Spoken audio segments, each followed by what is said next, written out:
So it is 1777, and you are perusing Gentleman's Magazine. You are getting a digest of all the big society news, and you are running your eye down the list of deaths. Now, most of these are going to be extremely bare bones. You're just going to get a name and a place. So you might get Reverend Mr. James Hingeston, Vicar of Raydon, Suffolk, Alderman Dawson of Leeds, John Fuller Esquire at Salisbury. And then your eye stops on this. Juliana Papjoy, a singular character. For 30 or 40 years, she lived in a hollow tree and never lay in a bed. She had been mistress to the famous Nash of Bath. What is that? What do you mean she lived in a tree? And there is no explanation given whatsoever. That is all we get on Juliana Popjoy. Did she sleep with her legs hanging down off the branch like a raccoon? Did she get rained on all the time? Did birds do her laundry like she was in Snow White? Utterly unhinged line to drop into the historical record. Now, we do know who Nash of Bath is. That would be Richard Bow Nash, who basically runs the fashionable party scene in Bath. So Juliana Popjoy didn't start out as the local homeless woman. She was part of the gentry. This is her.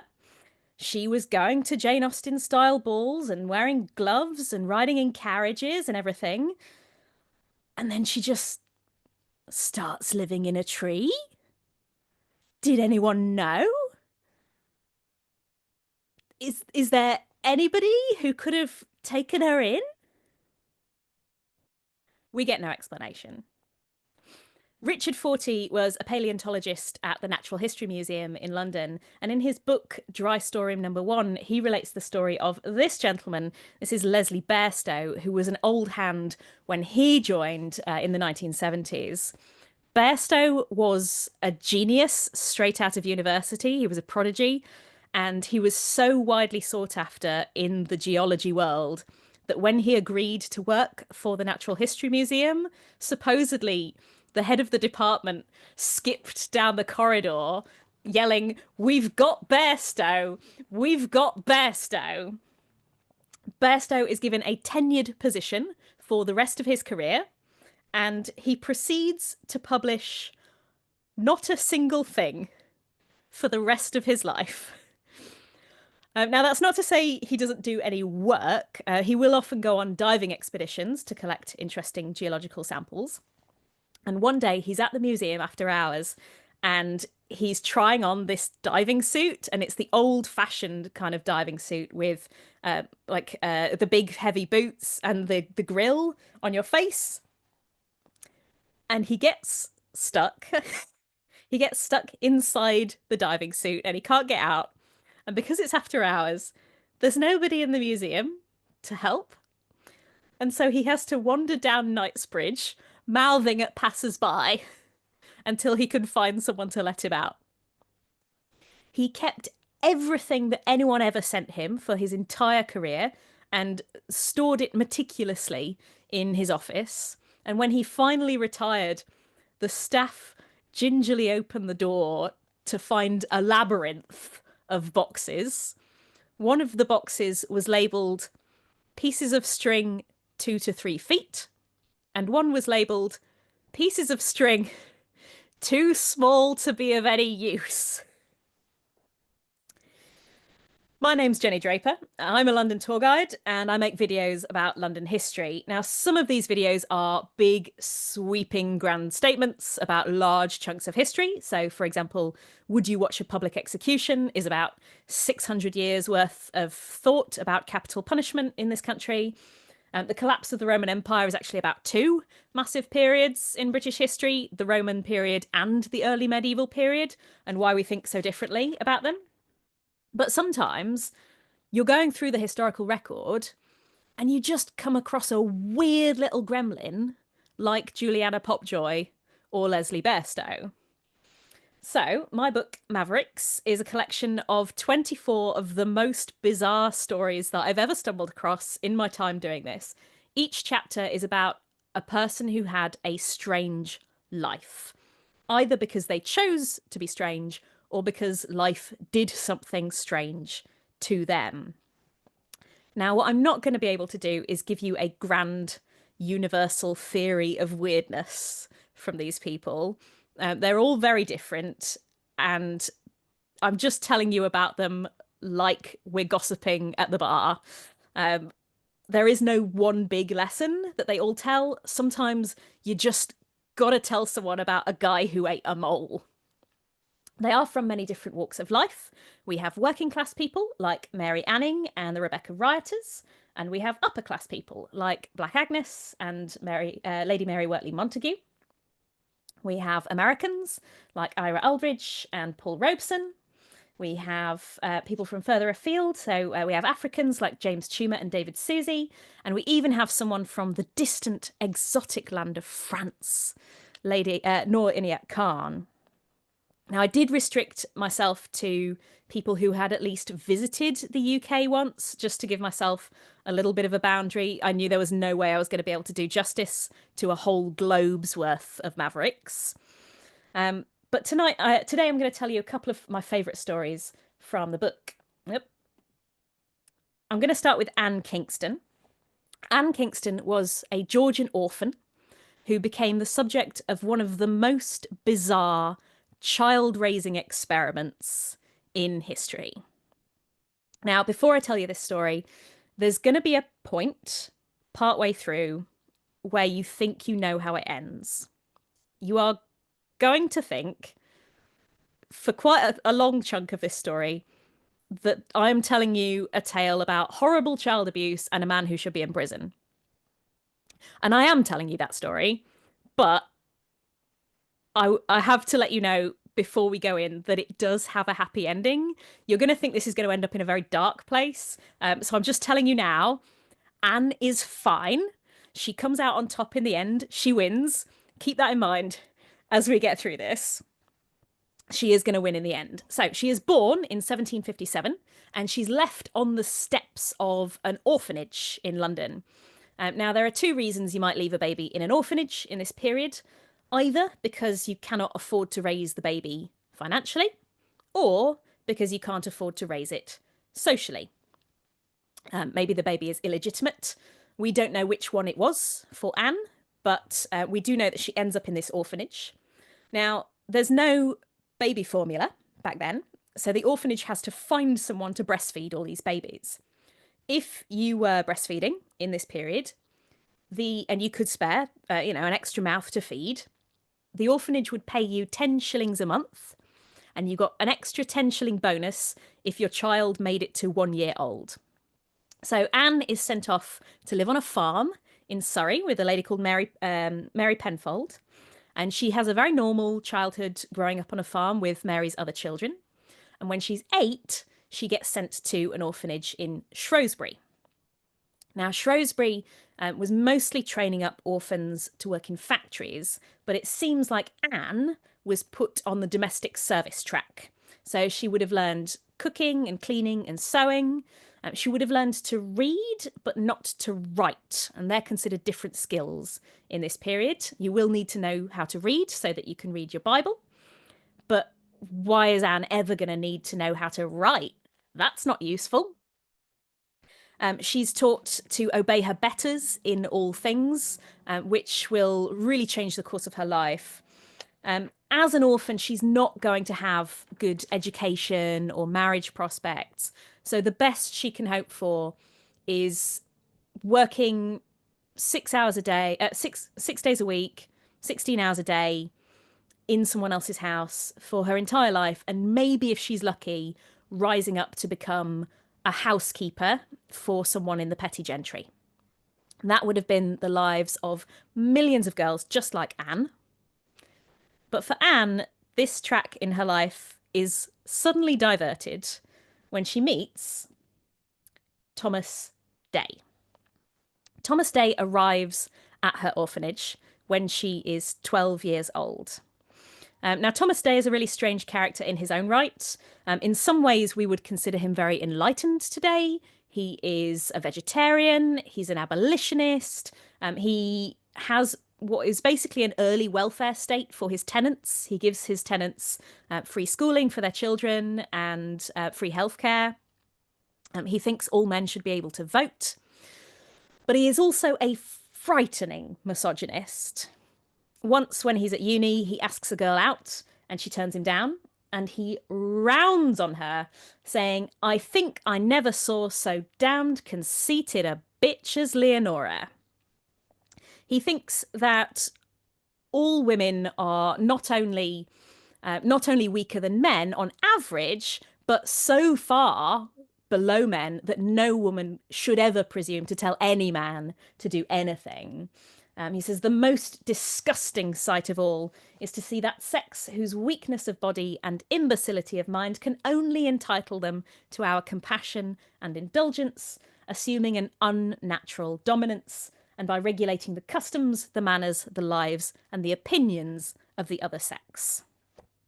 So, Thomas Day has a problem. If all women are stupid and shallow, how's he ever going to find a wife? Misogynists never make that leap, do they? They never say, "Oh, I hate women so much that I wouldn't want to marry one." He has a lot of standards for any future wife. He himself is quite ascetic. I know that this painting of him looks very fancy to modernize, but at the time, this would have been a very humble-looking painting for someone in his class. He's wearing very plain clothes. He's not got any lace on. He's not wearing a wig. And he would expect any wife of his to abide by the same standards. She must never ask for fancy clothes or food. He thinks that hiring servants is too indulgent, so his wife is going to have to do all the housework herself, and he's not planning on helping. He once says that no wife should ever have earrings in her possession. She should be immune to all the charms of the world, except for his. How on earth are you ever going to find such a woman? Well, if he can't find one, maybe he will have to make one. And his eye lights upon Anne. Now, Georgian society does not care much about orphans, but it does care about them a little bit. There are some checks and balances. There is a background vetting process. You cannot just turn up to an orphanage and take orphans away. And he knows this. He knows that the orphanage would not let Anne go with him since he's a bachelor. They're not going to let her go off with some unmarried bloke to take her who knows where. So he lies to them. And he tells them that he is taking her to the house of his friend. This is Richard Lovell Edgeworth. Now, Edgeworth is a married man rather than a bachelor like Day, so he's seen as a safer bet. It's because of Edgeworth that we know as much as we do about Thomas Day's experiment. He wrote it down in his memoirs, and so Thomas, under false pretenses, whisks Anne away from the orphanage to train her up to be his wife. He does not tell her that this is his plan. He gives her a new name, Sabrina Sidney, and she'll go on to be called Sabrina for the rest of her life. Now, at first, things are going pretty well. Thomas is, it seems like he's quite a good teacher. He teaches Anne stuff. He teaches Sabrina loads of stuff she would never have learned at the orphanage. He teaches her geometry and astronomy. He teaches her how to write. So it's because of him that we start finding words in her own voice. In fact, the very first words we have from her is a letter to this man, Richard Lovell Edgeworth, where she says, "I love Mr. Day best in all the world." He does not teach her music or dance because he thinks those things are too frivolous. And Thomas Day and Edgeworth are both massive fans of a particular child-raising book called Émile by the French writer Rousseau. Rousseau, I think we would say today that he has a pretty mixed attitude towards child raising. Some of his opinions are quite good. So, for example, unlike the popular conceit of the time, he did not believe that children were born sinful. He believed that children were naturally born good. That sounds lovely. But therefore, he thought, you should shield children from the corrupting influence of the world, which is starting to sound a bit ominous. He thinks you should let children play out in nature, which sounds good, but that you shouldn't force them to learn to read unless they ask. That doesn't sound quite so useful. He also said that children should be inured to fear by shutting them up in dark spaces, by making sudden loud noises, by dropping creepy crawlies on them, and that this is going to toughen them up, ready for a healthful, vigorous life out in the world. People all over Europe go absolutely nuts for this book. It's not just Thomas Day. The Prince of Württemberg leaves his 4-year-old daughter outside and gives her ice-cold baths. The Swiss banker Guillaume Francois Roussel forces his children to forage for their own food. And here's the thing, Emile is not based on any real experience raising children at all. The child in the book, Emile, is fictional. He is totally made up. This is just stuff that Rousseau thought sounded like a good idea. And so does Thomas Day.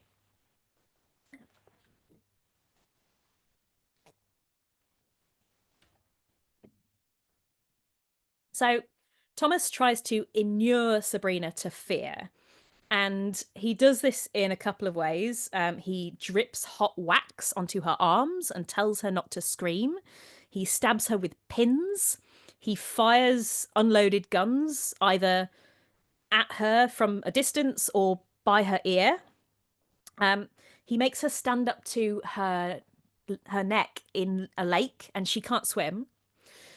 Thomas's friends report differently on whether or not she passes these tests. The writer Mary Ann Schimmelpenninck says that she is very stoic, but the writer Anne Seward says she can't stop flinching. And again, this is something you're not supposed to be able to get away with, even in Georgian times. All Thomas Day's friends would have been quite used to hitting their children or servants with a hand or with a switch, but stabbing them with pins? That's weird, even by the standards of the time. Like, you're not supposed to be able to get away with that. But because he's wealthy, everybody turns a blind eye, and nobody tells Sabrina what his ultimate plan is, that he is planning on marrying her. Eventually, she does smell a rat, though. She starts mixing with other people of his class, and she realizes that none of them are in the same position that she is. She's not really being treated like a daughter, but she's not really being treated like a maid either. She's in this weird kind of limbo state. She's probably also getting pretty tired of trying to reach Thomas's impossible standards, and his friends are getting more open about, if not telling her his plan, at least being honest that they find him weird and they don't like him very much. Eventually, Thomas summons Sabrina home to tell her that she has failed, and he sends her away to boarding school. And while she's there, she gets to mix with young ladies from the gentry. She learns how to behave properly for the first time. She learns manners. He still refuses to let them teach her music or dance because he thinks that's a corrupting influence. But she seems to do much better there. All his friends report that she comes back very changed and much more sure in herself. And when she's 18, he brings her back home and he tells her that she will face one final test. He still does not tell her that the prize for passing the test is to marry him. What he does, though, at this point, she does start to sort of press him on what exactly he's up to. And he finally comes clean. He admits it. And he probably thought she would be delighted, but she becomes serious and sad. However, Thomas is never one to read the room, so he carries on acting as if a wedding is on the cards, and he rushes off for a couple of days on a trip to make some preparations, and before he leaves, he gives her some very detailed instructions as to how exactly to behave. Now, we don't know exactly what she does with these instructions. But when he comes back, we know that she has failed to live up to them somehow. We don't know if it was a tiny thing that he blew out of proportion, or if it was a massive thing and he came home to toilet paper all over the house and a big banner saying, "Welcome home, jerk." But either way, he tells her that she has failed. He sends her away, and they never see each other again. This is the best thing that's ever happened to Sabrina. Um, he, I did promise you a happy ending, and this is where it comes in. After the weird psychosexual child raising experiment, her life actually becomes pretty great. He does give her some money so that she doesn't starve, and she becomes basically the housekeeper for a school in Hammersmith, and the family who run the school kind of adopt her. So she has a proper family for the first time in her life, really. She gets to hang out with all their friends, and they have some pretty famous celebrity friends. She hangs out with the Darwins. She hangs out with a writer called Fanny Burney. And she runs into one of Thomas's old school friends, who finally spills the beans on Thomas's whole shady scheme from top to bottom. Not only that he was planning on marrying her, but that he was planning on marrying her the whole time, and that he'd taken her from the orphanage under false pretenses. She does write a letter to him to tell him off. She goes on to have two sons who become pretty respected lawyers. She supports the abolition of slavery. Her story inspires lots of writers like Henry James and Anthony Trollope and Fanny Burney. And when she's a grand old lady, she finally has a portrait made. And this is the only picture that we have of her sitting upright in her bed with her curls around her. By the time she has her portrait painted, she is a grand old dame living in a very nice townhouse in Bath with over £3,000 to her name. As for Thomas, he dies 54 years before her when he tried to tame a horse and it threw him off and killed him. The universe does sometimes have a good sense of poetic justice.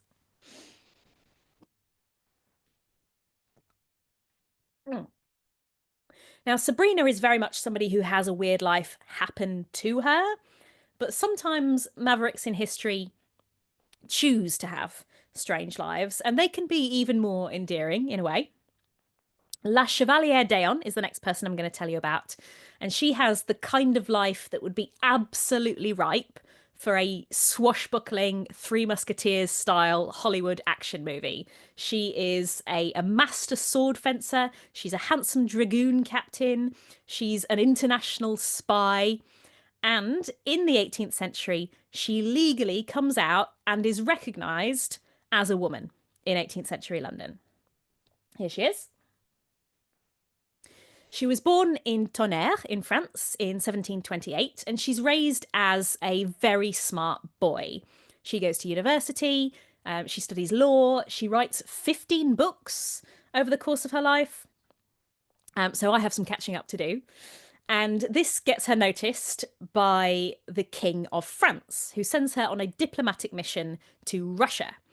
At the time, Russia is being ruled by the Empress Elizabeth, and the Empress Elizabeth used to throw cross-dressing parties every Tuesday. So, like Casual Friday, but cross-dressing Tuesday. We don't know if La Chevalier was invited to these parties, but they were happening while she was in Russia. Later in life, she will say that she dressed as a maid at the Russian court to infiltrate the system. This is probably something she made up later on to try and sound cooler, as if being an international spy wasn't cool enough. And during the 7 Years' War, she fights for France as what's called a dragoon. A dragoon is one of the coolest things you can be in the army, which you can tell because it kind of sounds like dragon. A dragoon is someone who has a horse but doesn't necessarily fight on horseback. They might just ride the horse to get to the battle. So you get all the cool points of running around with, a cool horse with its mane swishing and its tail flicking, but none of the worry that someone might shoot it out from under you mid-battle and you'll get 700 kilos of horse fall on top of you. The dragoons also get really snazzy uniforms. Now, France loses the 7 Years' War, and La Chevalier is sent to Britain to draw up the peace treaty. Now, as part of the peace treaty, France has to hand over some colonies to Britain. Shout out if anyone is joining us from Canada.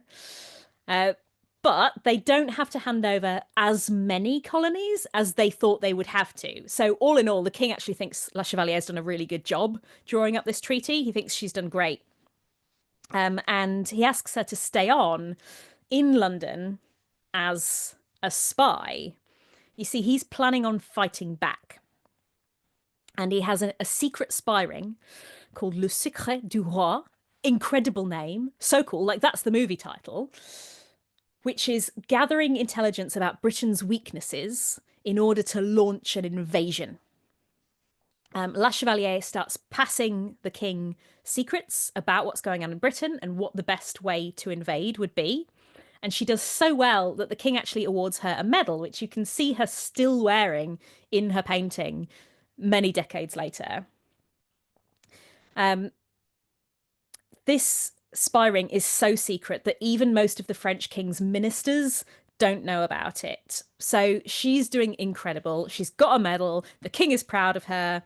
And the king is looking for somebody to act as a permanent ambassador to Britain. Now, she's very excited because she'd be very good at this. She's basically been doing this job already, just on an interim basis, which means she is absolutely furious when the king passes her over for a guy she considers to be a pretty stupid aristocrat. Meanwhile, the king is starting to get annoyed with her as well. He is paying her, he's paying for her to live, and she is she she doesn't know the value of a dollar. She is splurging on parties. She's also splurging on books. Like, you think you've got a book problem. By 1777, she has 6,000 books. And you know she's not putting them on an IKEA Kallax. Like, she's buying nice shelves for them to go on as well. And so the French foreign minister tells her, hey, thanks for stepping in while we looked for a proper ambassador. You can go back to France now. And she says, oh, you're firing me? Well, wouldn't it be a shame for you if someone were to publish all this secret information that I've been gathering about your invasion plans? That would be awful. For you. Not for me, though. I'd be fine with that. Now, this is pretty treasony. You are threatening the king. And so she is on very shaky ground here. And so to shore herself up, she does publish a little bit, a couple of the letters that she's got from French officials. She doesn't publish anything with any actual secret information in it, but it is a clear threat about what she could publish if she felt like it. So the French government are trying to do damage control. They're trying to shut her up. The new French ambassador basically tries to poison her.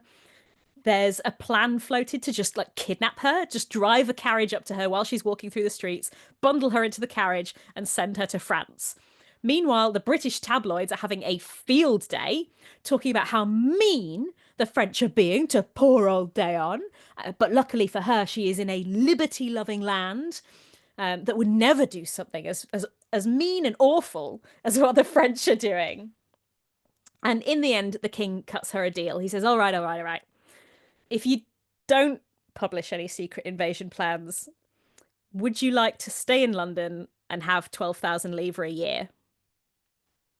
Perfect. She's got everything she wants. But by 1770, there are rumours swirling around London that she is secretly a woman. Now, she's always been a bit of a babyface, but by the 1770s, these rumours really start to ramp up. People start printing cartoons of her dressed in like half man, half woman clothing. People draw cartoons of her getting married to various political figures of the day. And people start placing bets on whether or not she's a man or a woman.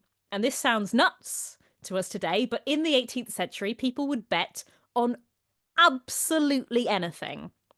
There's this gentleman's club called Brooks in London that still has its bookie records, like its gambling records from the 18th century.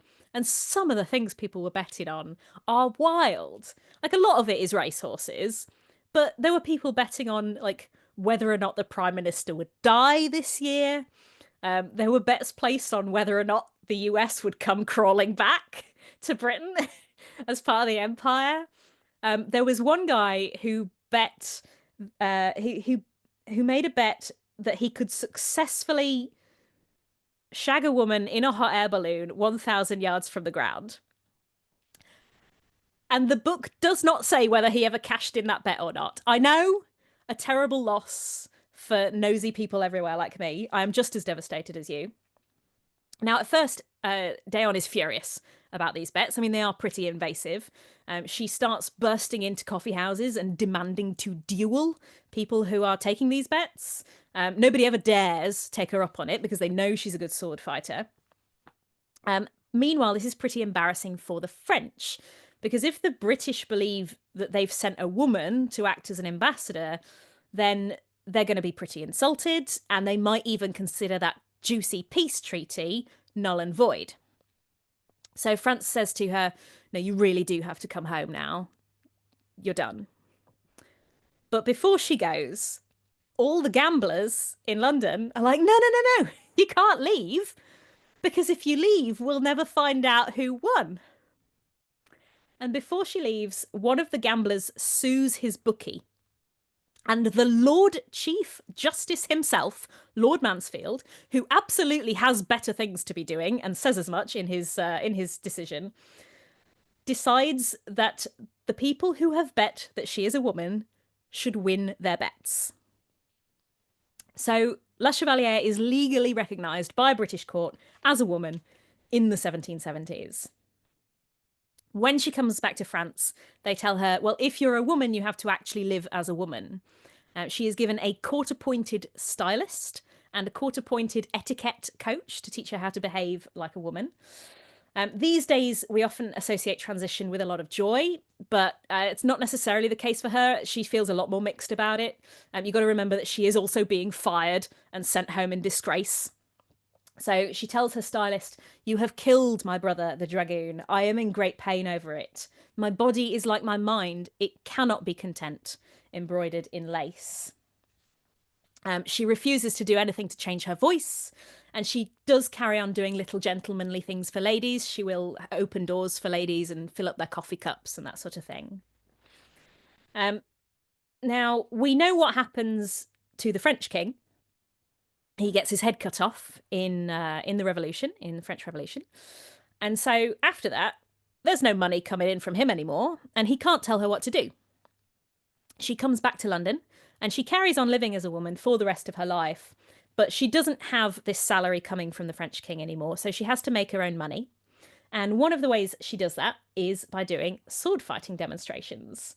We actually still have the posters for a lot of these demos. They bill her as a great Amazonian warrior, like Wonder Woman, or as a follower of the goddess Minerva, who was the Roman goddess of war and wisdom. And you would think that in the 18th century, people would not accept someone changing their gender, but she seems to be pretty accepted. I mean, people make fun of her, but people call her a woman.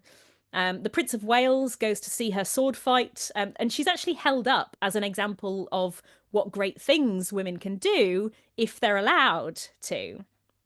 By the 1790s, her official story is that she was always a boy, and that her dad, that she was always a woman, and her dad raised her as a boy so that he could have an heir.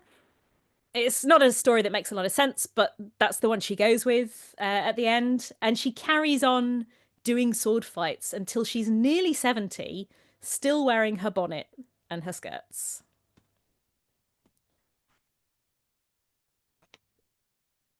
Now, the last story I'm going to tell you is the story of these two men. This is on the left, James Toomer, and on the right, Abdullah David Susi. And they carried a dead body for 1,400 miles across Africa to make sure that their friend got home. This is the friend. This is David Livingstone. He is the most famous British explorer of the 19th century. During his life, he travels all over Africa, especially East Africa. And his goals are to convert Africans to Christianity, to end slavery within Africa, and to discover the source of the Nile. Now, he ends up 0 for 3 on those, but he is still pretty fondly remembered across both continents. A lot of places in Africa that were once named after Europeans have since had their names changed, but there are still loads of places named after Livingstone. He still has schools and hospitals and memorials named after him. And he does end up finding out a lot of stuff about Africa that Europeans didn't already know. He's the first European to cross the continent from west to east. He's the first to see the Mosiwatunya, which he calls the Victoria Falls. And he compiles vast amount of notes on African geology and botany and anthropology and sociology.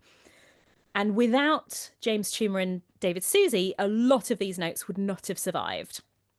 By the time Livingstone dies, he's been cut off from Britain for years, and they very well could have moulded with him. But they pick him up and they pick up his notes and they carry him across the continent to make sure that he gets home. James Toomer is from the Yao people in Southeast Africa. He is enslaved as a child, and it's Livingstone that frees him. They meet when Toomer is 11. David Livingstone sends him to school, and he decides there that he wants to get baptized, which is where he picks up the Christian name James. He seems like a pretty rowdy kind of lad. Livingstone calls him a boisterous, roaring, laughter-provoking boy. And he says, if I did not shout for breakfast, I got it somewhere between 11 and 2 o'clock. Susie is older. He is hired as a woodcutter by Livingstone as a grown-up. And when I first pictured this expedition, I pictured like 3 lone, intrepid heroes hacking their way through the brush with a single machete between them. It wasn't like that. On this final expedition, there were over 200 people at one point or another. There were local guides, and they were from all over the world. There were Indian soldiers, there were Arab guides, there were Comoro Island porters, and there were, of course, Europeans like David Livingstone. By 1873, though, that party has dwindled to just about a dozen or so, a couple dozen people. And Livingstone is very, very sick. They make a stretcher for him so that he doesn't have to walk. But even so, he's in so much pain that they have to keep putting it down. And finally, on the 1st of May, 1873, he dies in a place they call Chitambo's village, where you can still find a memorial to him to this day. Now, at this point, things could go very wrong for Toomer and Susie. There's a lot of things that could go badly here. The head of the village might decide that it is very bad luck for these strangers to have brought someone to his village to die, and he might decide to fine them or seize Livingstone's stuff. The rest of the party might decide to steal his stuff and head back home. They're not going to get paid anymore.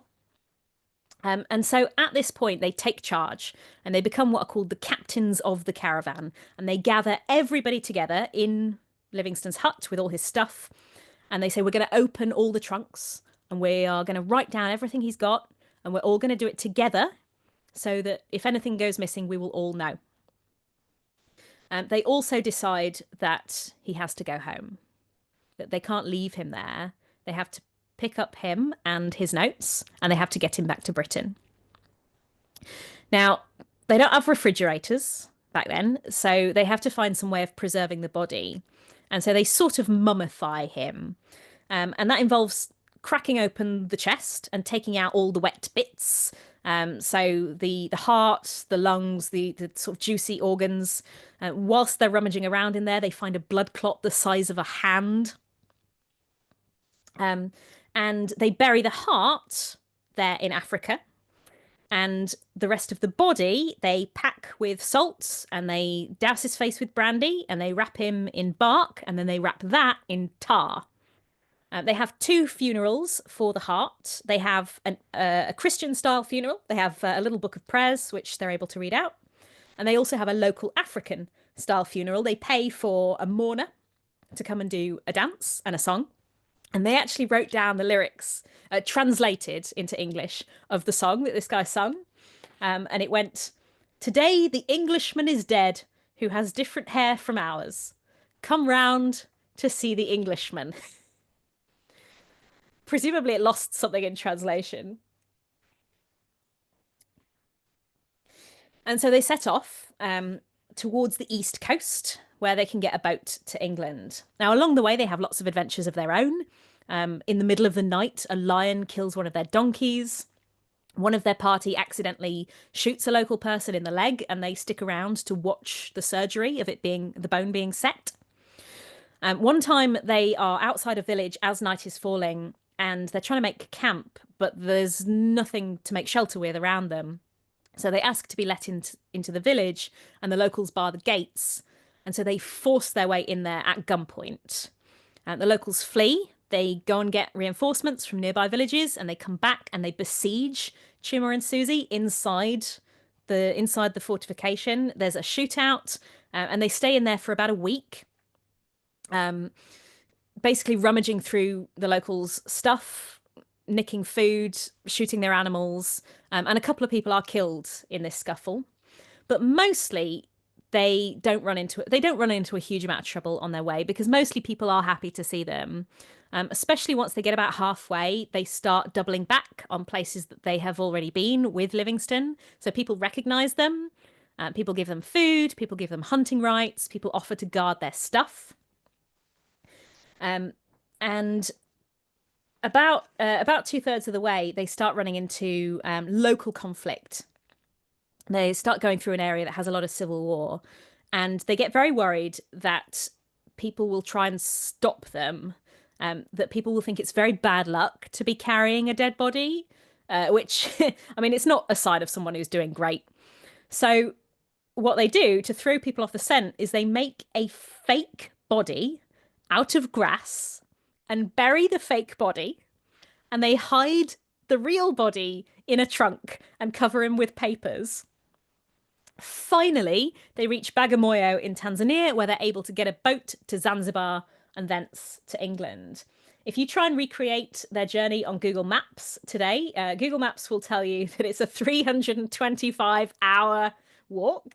And that is with no stopping, no rest, no food, no civil war, no trouble at all, and with modern roads. For James Chuma and David Susie in the 1870s, it took them, they had to walk 1,400 miles, and it took them 9 months. Finally, in Zanzibar, they managed to get a telegram to the Royal Geographical Society, who were the people who sent Livingstone on this mission in the first place. And they tell them that Livingstone is coming home. Chuma and Susie do not have the money to get the boat, to take the boat with him. Only one of their party goes with the coffin. Here he is. That is Jacob Wainwright, who was the scribe for the party. He was the one with the best reading and writing skills. And he follows the coffin all the way to Britain, and actually is one of the pallbearers at David Livingstone's funeral in Westminster Abbey. So he carries him all the way to the end. Chuma and Susie follow along a little bit later, and they head to the Royal Geographical Society, and there they meet a guy called Horace Waller, who is the one who's been put in charge of taking all of Livingstone's notes and turning them into something that is publishable. Now, these books were already yellow and falling to bits when Livingstone died, never mind having crossed a continent and an ocean. They're full to how Wallace says they're full to the last inch of paper, with tidbits about flowers and the moon and maps of rivers. And a lot of the time, Waller has no idea what Livingstone is talking about. So Chuma and Susie are there to explain things for him.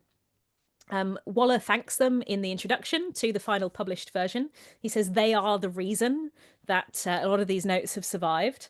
And they stayed with him for 4 months, helping him understand the notes and using their own knowledge as well. He says that they were geographers on their own, of no mean accomplishments.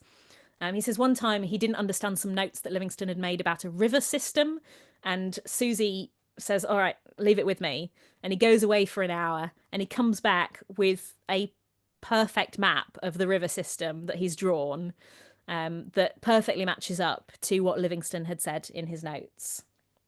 While they're in England, they get medals from the Royal Geographical Society, and they wear English style clothes for the first time. You can see them here in their suits. They didn't like wearing a Victorian style hat, though, so they stayed bareheaded. But you can see them in their suits here. They both go on to lead further exploration missions all over Africa. They command hundreds of men from all over the world. They speak many languages to be able to do the logistics for these huge missions.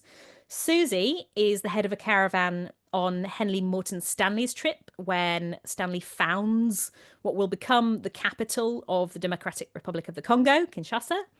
And Chuma is on the most successful English exploration mission of the 19th century. He goes with an explorer called Joseph Thompson, and they cover hundreds of miles without a single loss of life.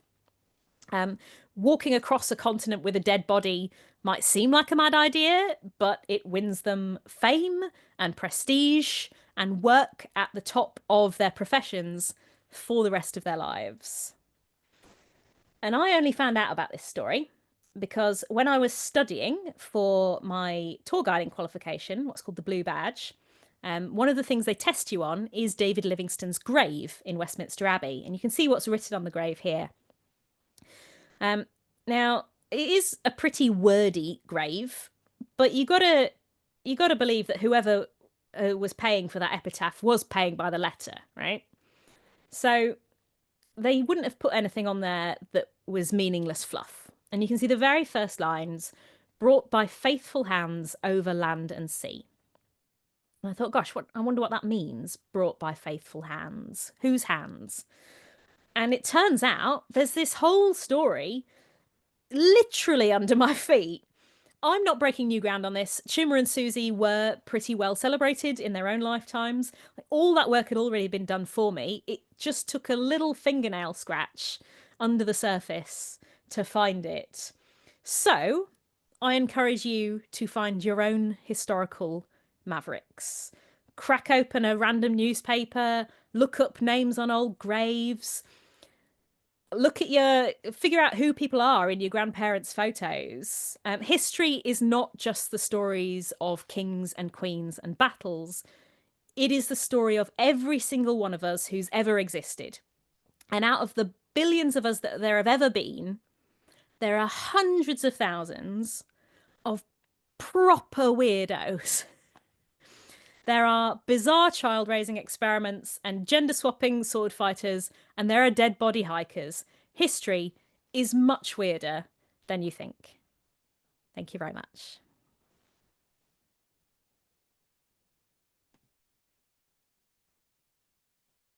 Thanks for that presentation. It was really great. If anybody has any questions, they could put them in the chat. We got a couple of comments, one from Icon. Bravo from Ohio. I haven't read Sabrina's chapter yet. Love the book. Thank you very much. Sabrina is one of my favorites. I did put her towards the end of the book, just because that's I didn't want people who were too similar to each other next to each other, but I think she might be my favorite in the whole book. Tanya said, hello, another shout out from Ohio. Love your YouTube videos. That's very kind. Thank you very much. Hello to Ohio. And she said, I greatly enjoyed the presentation. Thank you so much. Andy Roberts said, thank you. That was great. Hope to join one of your tours someday. Yeah, I'd love to have you. Look me up when you're coming to London. What was like the most surprising thing that you came across in your research for the book? So most of the stories, like I said, most of the stories, I'm not breaking new ground on any of it. But there are a couple that have only been discovered relatively recently. So for example, one that's only sort of historians have really only known about since the 90s, is Eleanor Reichner. Eleanor Reichner was somebody who lived in London in the 14th century. And everything we know about her is in a single paragraph of the court records from London's mayoral court in the 14th century. It's a teeny tiny little paragraph that was stuffed in, in a box of parchment for centuries until this historian called Ruth Mazo Karas sort of rediscovered it. And it's not exactly a transcript, but it describes an interview that the court had with her. They basically pulled her in to ask her questions. They weren't charging her with anything, but they had a lot of questions for her because she'd been picked up by the authorities for soliciting. She was a sex worker working somewhere she wasn't supposed to be. And that's why they'd pulled her in. And when she arrived at the court, she was introduced as Eleanor Reichner to the court. But after a bit of prodding, she says that her birth name was that she was born John. She was born John Reichner, and she tells this story about her life, which seems to consist of roaming around South England, sometimes working as Eleanor, sometimes working as John, having affairs with nuns and monks alike, and is something that like is kind of unprecedented. We don't know of anyone else like that. She is entirely unique in the records for the history of London in that period. We don't have anyone else who was doing this. And we hardly know anything about her at all. So she was a really surprising figure to me. I was really surprised to find that record had stuck around for so long. Chelsea, they just gave us a box. I heard. It was great. Okay, so we had a couple more questions come in from Edie. So glad to join your virtual tour. Big fan too. Can you share how you use library resources for your book? Mm. So I normally in this country I would use the British Library. The British Library is a legal deposit library, which means that anything that gets published with an ISBN code, your publisher has to send a copy to the British Library. So they have everything. Normally, I would use the British Library, except 2 years ago, the British Library was subject to a massive cyber attack that shut down their entire IT system, and they're still not fully operational yet. So I was really grateful to the Internet Archive for use in my research. The Internet Archive has loads and loads of out of copyright texts that are freely available online. So, for example, that's where I read Richard Lovell Edgeworth's memoir, where he talks about the bizarre child raising experiment. You can read Horace Waller's edition of Livingstone's notes, where he thanks James Toomer and David Susie. You can find there are very old biographies of La Chevalier d'Eon. People were writing biographies of her almost as soon as she died. So I found that absolutely invaluable. And also the British Newspaper Archive as well, which you do have to pay for. It's a subscription, but the search function is so good that it's worth it. You can get those newspapers for free elsewhere, but you cannot get that search function anywhere else. Got a question from Icon. How has the digitization process made access to primary sources easier? Are you working in libraries, on library websites, other types of archives? I mentioned some of that, but Yeah, it's so much easier. If you've never been to London, London is a fairly large metropolis, and so even if you live here, it still takes you an hour to get anywhere. So I am more than an hour away from most big libraries. So having stuff that I can get online, especially as I was, I doing other things. I was had caring responsibilities at the time, so it was really useful to be able to to access that stuff from anywhere. I'm very, very thankful that that's happened. There are so many libraries that have scanned in copies of their out of copyright texts for the Internet Archive or for other digitization projects, and I'm incredibly thankful to anyone who's ever done that. Had Jennifer Clement said, "Love the presentation. Wondering Thank what you. your next book will focus on. No pressure. Thank you for all your work."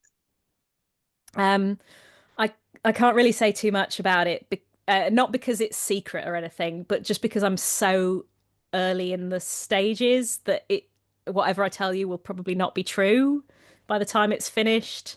But I would like to write a second book, um, and that's about all I can say with any certainty, I'm afraid. So Pat said she enjoyed the presentation from Stanford over here in Connecticut. Thank you. Andy said, "You told a story in a recent video that didn't make it into the book. Do you have any more favorites?" Yeah, I mean, I did a long list originally of people, and it got whittled down. And there was one that I really, really wanted to include, but couldn't make it. And that was Stede Bonnet. Stede Bonnet was a pirate during the golden age of piracy, in the middle of the 17th century. But unlike every other pirate captain, he was not a pirate for money. He had money. He was a gentleman. He was already very financially comfortable. He did not need to get a boat and start sailing around and robbing people. He just did it for the love of the game because he thought it would be fun. And he had no idea what he was doing. He took his library of books with him. He was a pretty terrible pirate, but he ends up meeting up with Blackbeard and hiding out in caves with him and things. In the end, I did cut him because I had to impose this rule about uh, having only people who'd visited the UK just to give myself a boundary. And he never did. He never came to the UK. He I think he was from Barbados. He was from somewhere in the Caribbean. So I had to cut him, but I did it with a heavy heart. Margot said, "Absolutely thrilled to be here. Been fan for a long time." Thank you. Uh, Joel said, "You mentioned in many of your videos how few people are attested in their own voice. How Mm. many of these Mavericks included accounts in their own words? Was Oh, there that's a good one you question. really wish you could have provided their own voice to the record?" I might have to do a quick count. Hang on. I guess it depends on what you count as in their own words. Like we don't have Sabrina Sidney didn't write a biography, but we do have like letters from her, I guess. Um, there are some people who who did manage to tell their own stories very thoroughly. So, for example, Ellen and William Craft were an enslaved couple in Georgia in the middle of the 19th century, and they escaped across. They escaped to the north by dressing Ellen up as a white man, and they made it to Britain, and they wrote their story. They learned to read and they wrote it, and you can still read it. It's called Running 1,000 Miles for Freedom. It's really readable. So there are people who do manage, but then there are some people who really we're really lucky to have their stories. So the chapter just after that is Noor Inayat Khan, who was a spy for the French resistance during World War II. And she was captured by the Germans and executed at Dachau. And obviously, she did not write any about that. She was in a concentration camp. The British just lost touch with her. They had no idea what had happened to her. The only reason we know is because after the war, um, the woman who sent her out decided to track down what had happened to all the people that she sent and had never come back. And so she spent a good chunk of her life researching all these lost spies. And that's the only reason we know.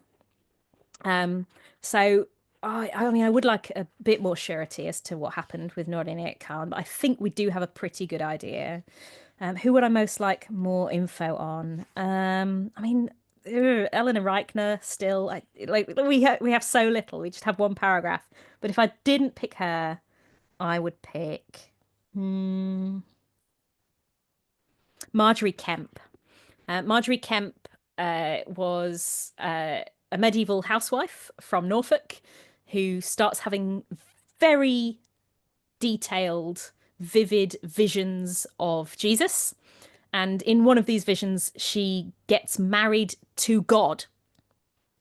We have a book from her. She's not literate herself, but she gets a scribe to write a book about her life. But she's not very clear about like what order things happen in. She doesn't like she has I think she says at one point she's had like 12 kids and she tells us none of their names. They seemingly aren't very important to her. And we have no idea what happened to her after she wrote the book. She disappears. So I would really like to know more about Marjorie Kemp. We have some more thank yous from Will. Really enjoyed the presentation. Margot Thank you said very thank much. you. Thank you. Andy said thank you, love your channel. Thank you very much. So I'm just gonna say thank you to J Draper for the great presentation. Please check out the new book. Be on the lookout on your emails because we have a copy to give away. And please check out J Draper London, right? Socials for more. And check out our social media for more events. And thanks again, everybody, for joining, and have a great weekend. Thank you everybody for coming. Thank you very much to the library for having me. Oh, no problem. Pleasure. Have a good one.